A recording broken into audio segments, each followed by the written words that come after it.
All right, guys, this is my first podcast. I'm Knowlton. I'm located in Baton Rouge. I am a second degree black belt in Shotokan, and I have with me here Mr. Ando. Would you please introduce yourself? Hi, I'm Ando from Happy Life Martial Arts. You can find me over at senseiando.com, and it's an honor to be on your podcast, sir. Congratulations on launching this big endeavor. Good job. Okay, thank you. So, just quick thing. So, why don't you tell us what got you into martial arts? Oh, just wanting to control the chaos of the world. When you're a younger guy, looking for a direction, looking for role models, looking for answers. And the martial arts seemed to be a one-stop shop for that. It was a way to control your body, way to control your thoughts, way to control your feelings. And in that way, start to control people around you in the environment to make life feel safe and secure. So, never found the complete answer because here I am still grinding away, still studying, still asking questions. But it's been a very rewarding journey, and I hope more people will join us on it. Yeah, see, funny story. I think the real reason I learned karate was probably because when I was a kid, I was watching The Karate Kid. And at the time, it just appealed to me because, I kind of resonated with the character, Daniel LaRusso.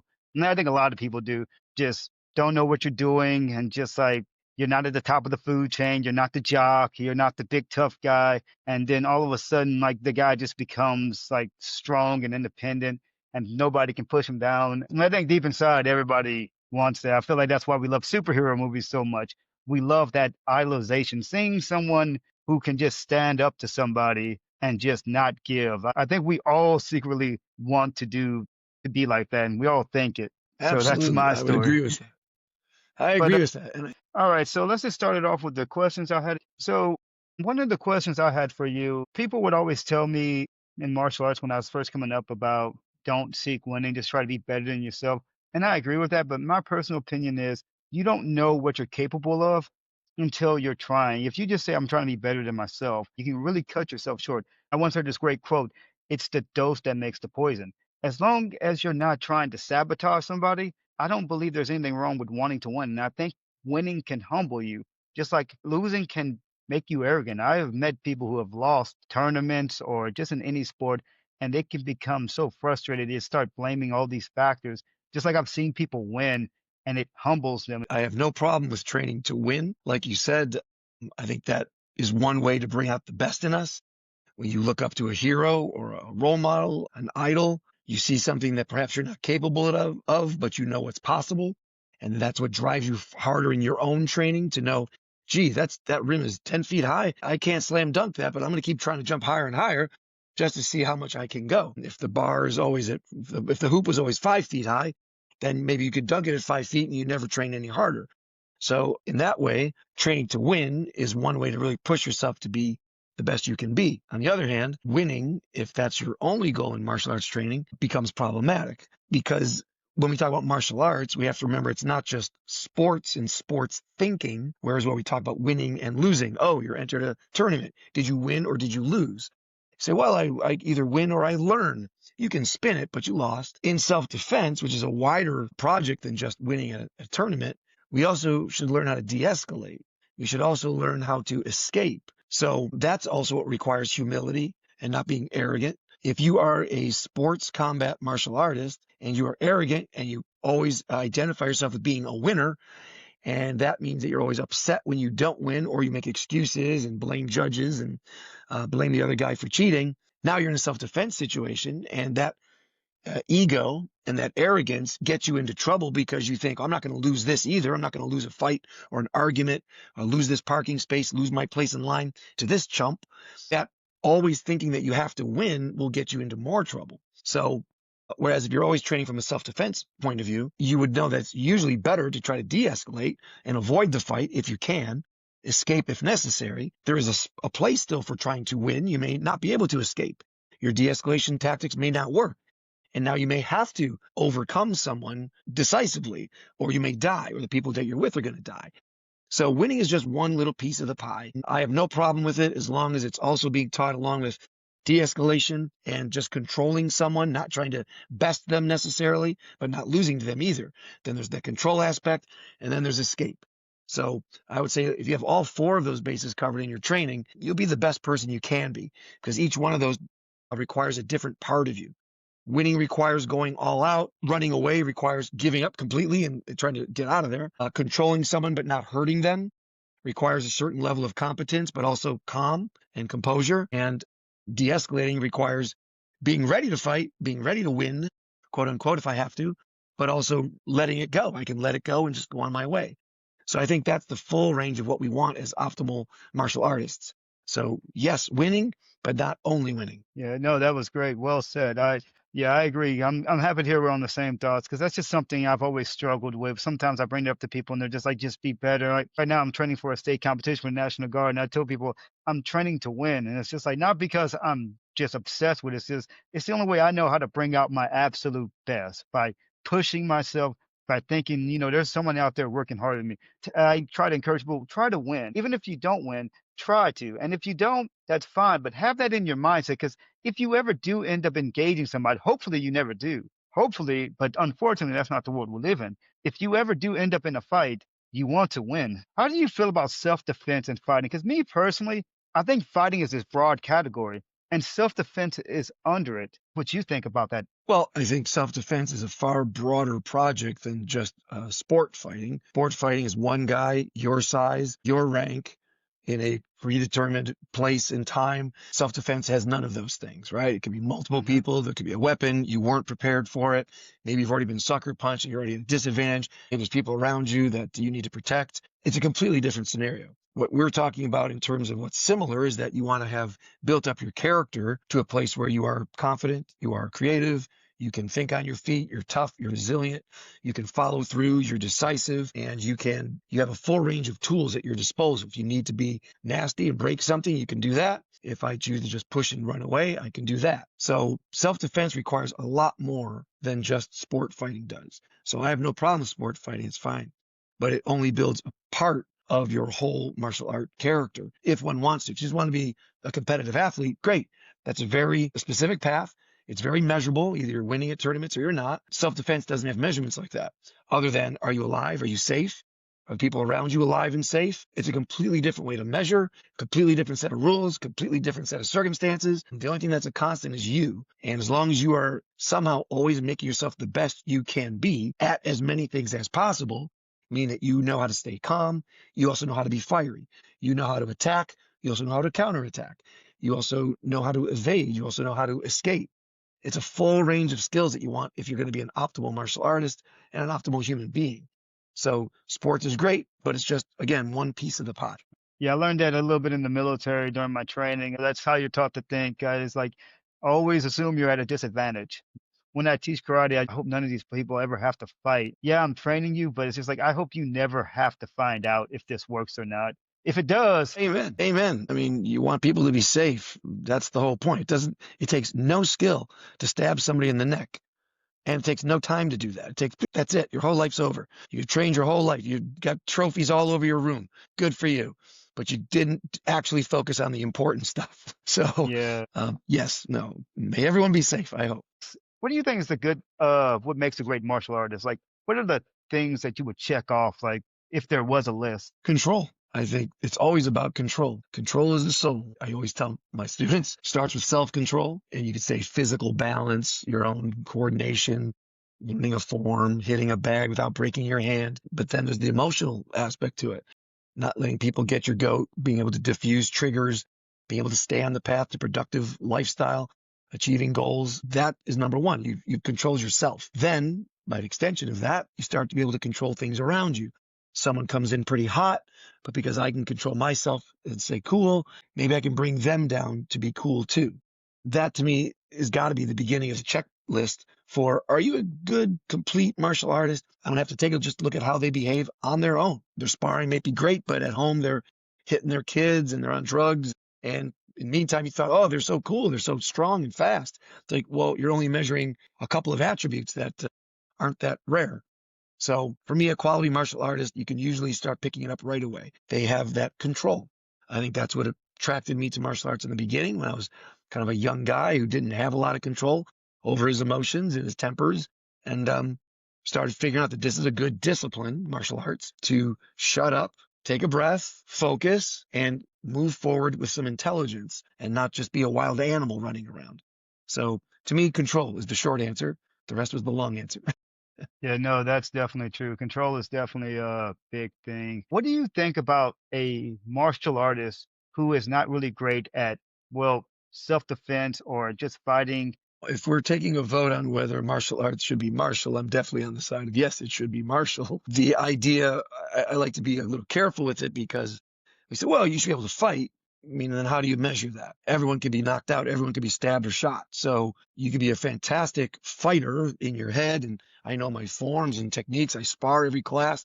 Great. But then you get stabbed in the parking lot. Does that mean you weren't a great fighter? It just means we all die. And sometimes you just can't win. So to me, it's not so much about trying to measure people by, like, well, I don't think you're a very good fighter. Do you do enough hard sparring? And people get into these weird measurement systems. All I care about is that a student can put up a fight.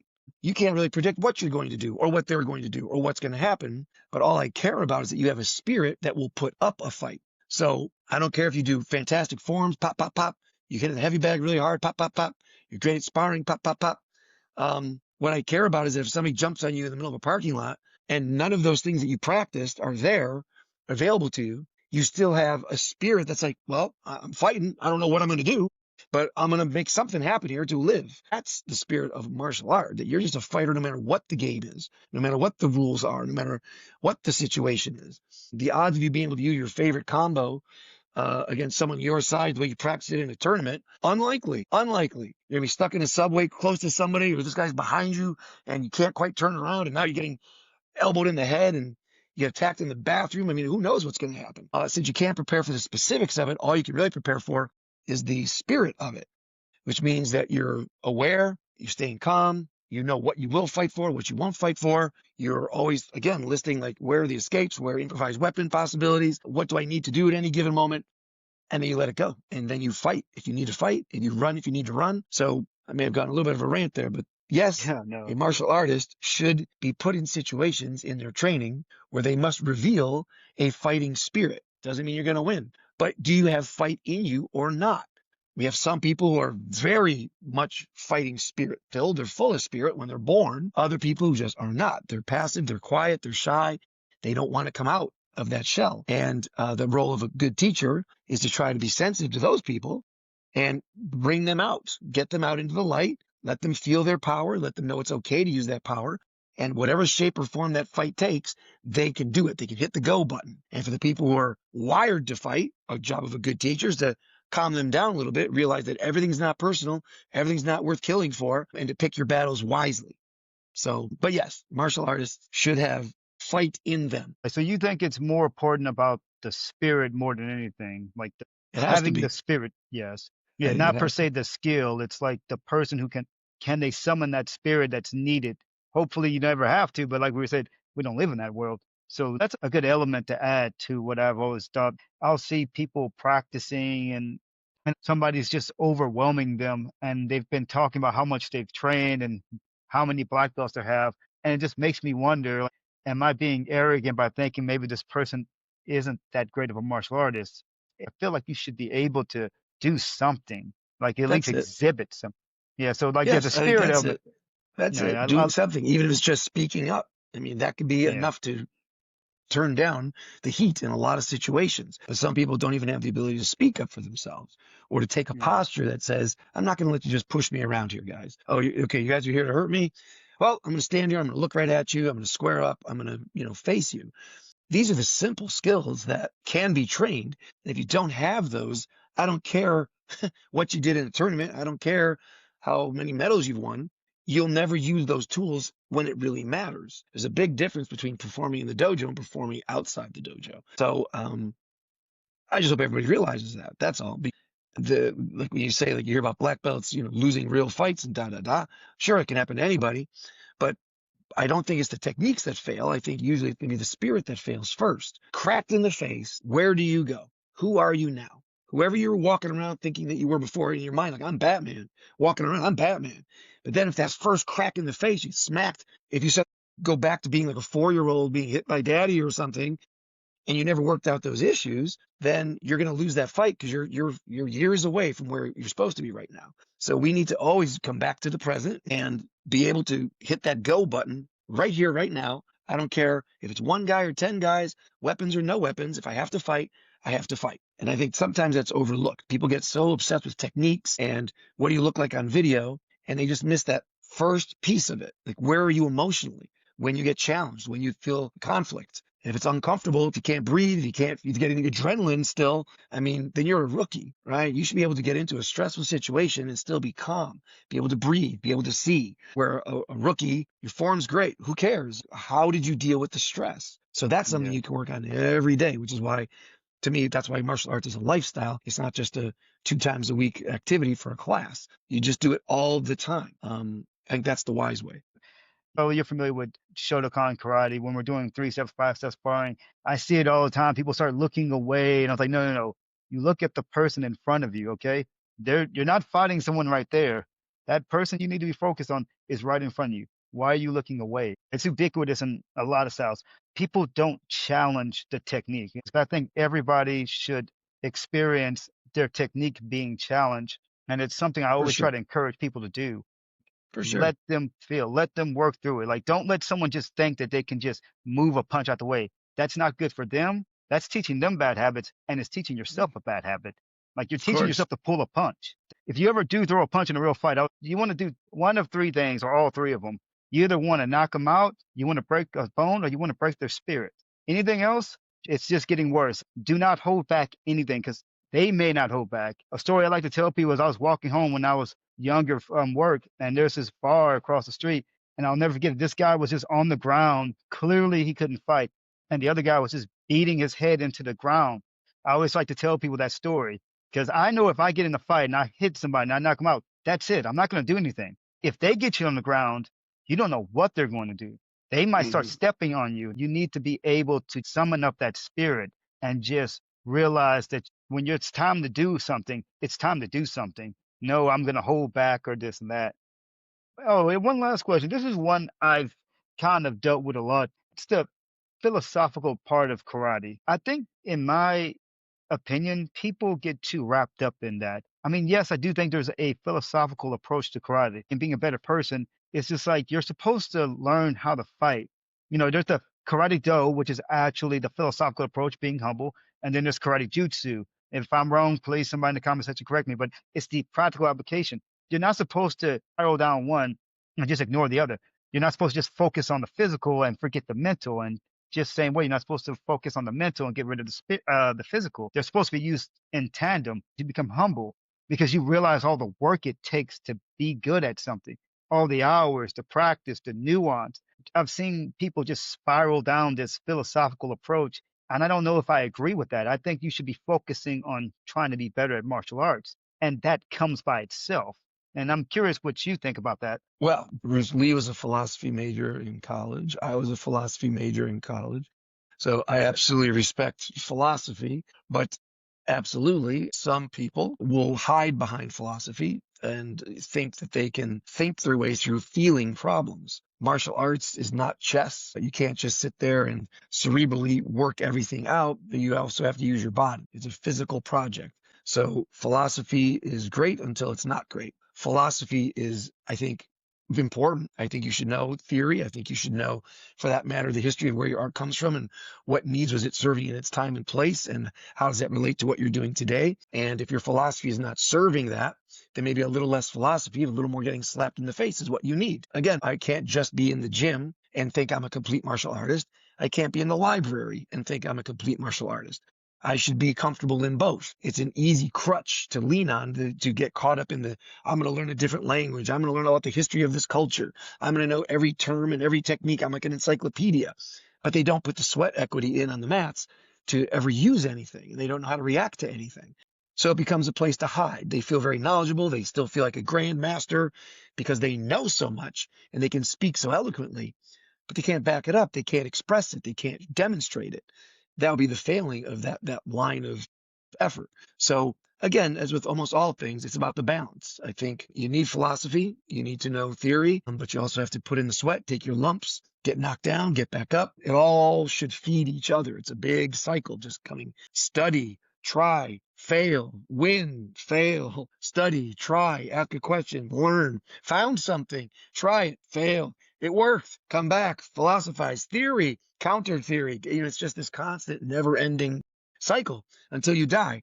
And hopefully you're cycling, I should say, up, up, up, because on all measures, your philosophy is getting stronger, your theory is getting deeper, your physicality is getting wiser, your emotional control is getting better. Hopefully, on all measures across the board, you're showing improvement. That to me would be the optimal martial artist. You know, what you said about leaning on it, like you actually really hit the nail on the head. That's exactly what I've seen some people do.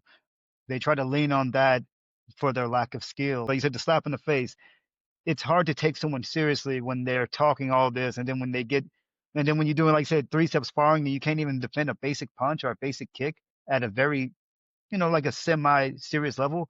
It kind of makes your argument and everything you're saying questionable. It's train hard, like train, push yourself, really, really take what you're saying and try to imply. I think I see it everywhere.